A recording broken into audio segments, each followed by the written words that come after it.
Selamat pagi teman-teman, saya Bagas, ditemani rekan saya Novia.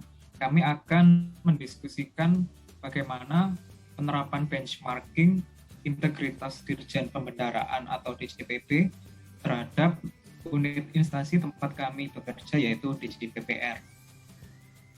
Baik, mari kita simak video berikut ini. Adapun tugas dan fungsi Direktorat Jenderal Pengelolaan Pembiayaan dan Risiko adalah sebagai berikut.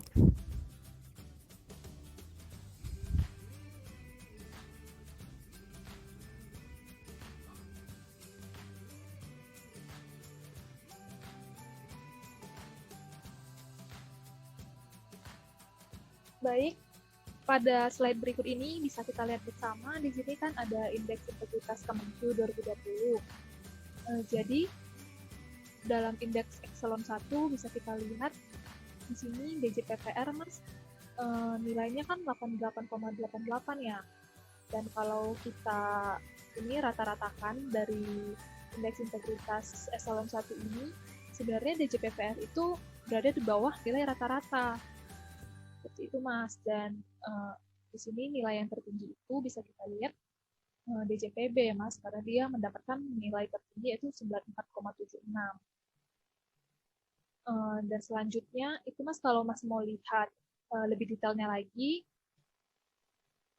di slide berikutnya bisa kita lihat itu apa sih yang menyebabkan indeks dari DJPPR ini nilainya 88,88. Ternyata secara detailnya internalnya itu kan budaya organisasinya itu mendapatkan 90,44, sistem anti korupsinya 93,81, pengelolaan SDM 92,04, dan pengelolaan anggaran 95,17. Artinya di sini yang paling rendah untuk penilaian terhadap pegawai internal mengatakan bahwa budaya organisasinya ini kurang optimal berarti. Dan untuk penilaian dari eksternal untuk unit DJPPR ini, transparansinya itu 8,65, sistem anti korupsinya 83,41, dan integritas pegawainya 85,56. Artinya di sini yang berada nilai yang paling bawah itu adalah sistem anti korupsinya 83,41. Kalau menurut Mas Bagas sendiri, ini apa sih Mas detail dari permasalahan dan karakteristik yang menyebabkan DJPPR ini nilai indeks integritasnya kurang optimal ya Mas? Kalau berdasarkan identifikasiku sih, mungkin aku coba share screen ya.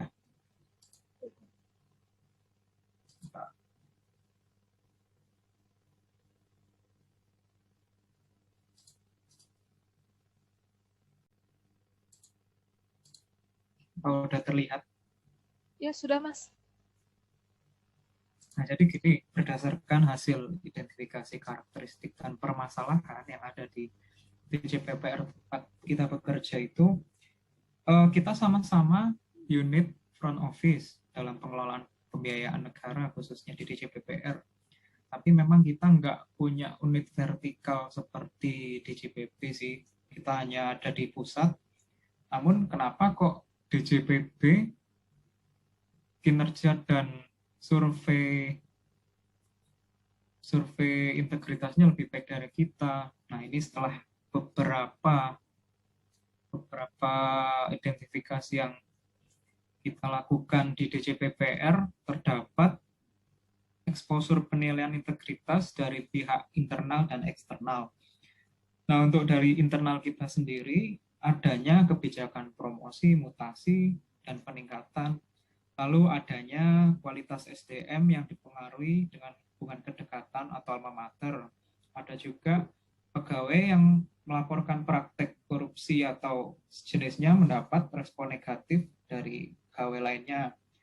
Lalu ada kegiatan-kegiatan kantor seperti perjalanan dinas, rapat, workshop, dan lain-lain yang dimanfaatkan untuk kepentingan pribadi. Lalu ada juga pegawai menerima pemberian seperti uang, barang, fasilitas dari pengguna layanan untuk memperoleh kemudahan atau keistimewaan. Dan juga atasan pernah memberikan perintah yang tidak sesuai dengan peraturan. Nah, itu tadi yang dari sisi internal kita di DJPPR. Yang untuk eksternal dari stakeholder, diantaranya adalah prosedur layanan yang tidak sederhana atau sulit. Lalu informasi yang disediakan seperti tata cara, persyaratan, dan biaya pelayanan tidak jelas.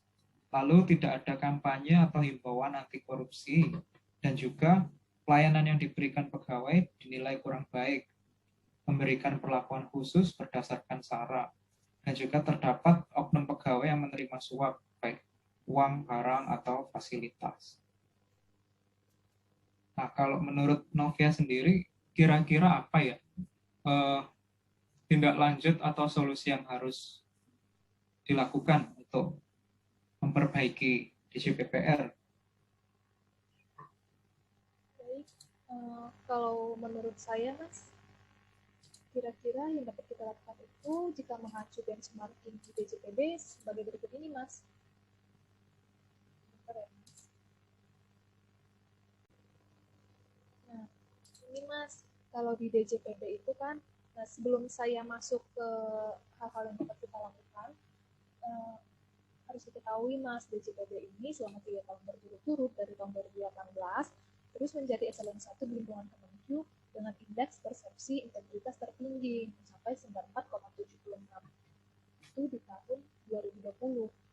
Dan hal-hal yang mereka terapkan di DJPB adalah budaya anti korupsi, penataan SDM, pengelolaan anggaran yang akuntabel, dan keterbukaan informasi yang harus terus ditingkatkan di seluruh unit kerja DJPB dan menjadi bagian implementasi reformasi birokrasi dengan tujuan berkembangnya budaya kerja birokrasi yang anti korupsi, berkinerja tinggi, dan memberikan pelayanan publik yang berkualitas.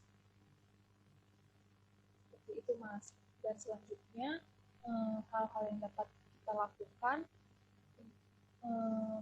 untuk implementasi di DJPPR sebagai berikut ini, Mas. Yaitu pada tatanan normal ini, mungkin pimpinan dan atasan langsung diharapkan makin berperan aktif dalam memberikan keteladanan dan mengimplementasikan pesan-pesan anti korupsi. Kemudian, sosialisasi kepada pengguna layanan terkait prosedur dan biaya layanan, terutama pada era norma baru, sehingga pengguna layanan mendapatkan informasi terkait hal tersebut. Kemudian juga penyampaian pesan-pesan anti korupsi kepada pengguna layanan pada setiap layanan, baik daring maupun tatap muka. Dan upaya pencegahan dan antisipasi titik rawan oleh UPI tetap perlu mendapat perhatian, termasuk modus fraud yang ditemui di unit lain untuk menjadi awareness di DJPPR.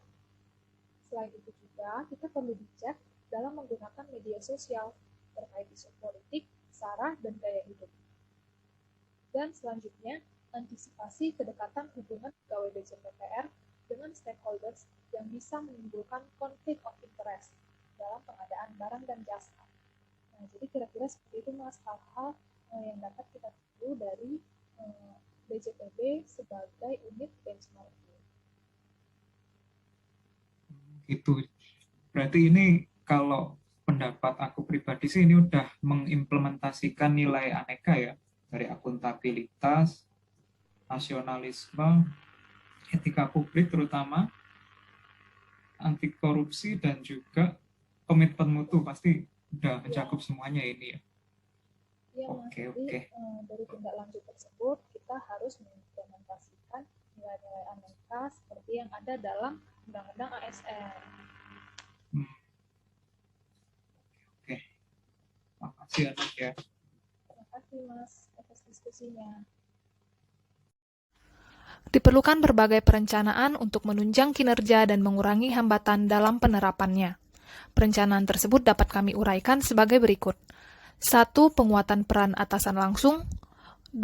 Sosialisasi atau internalisasi nilai-nilai anti korupsi dan layanan pengaduan kepada stakeholder. 3. Pemutakhiran peta potensi area rawan gratifikasi di lingkungan DJPPR. 4. Pelaksanaan peringatan Hari Anti Korupsi. 5. Optimalisasi layanan pengaduan DJPPR yang terintegrasi. Ya, sekian diskusi yang kami lakukan. Terima kasih atas perhatiannya.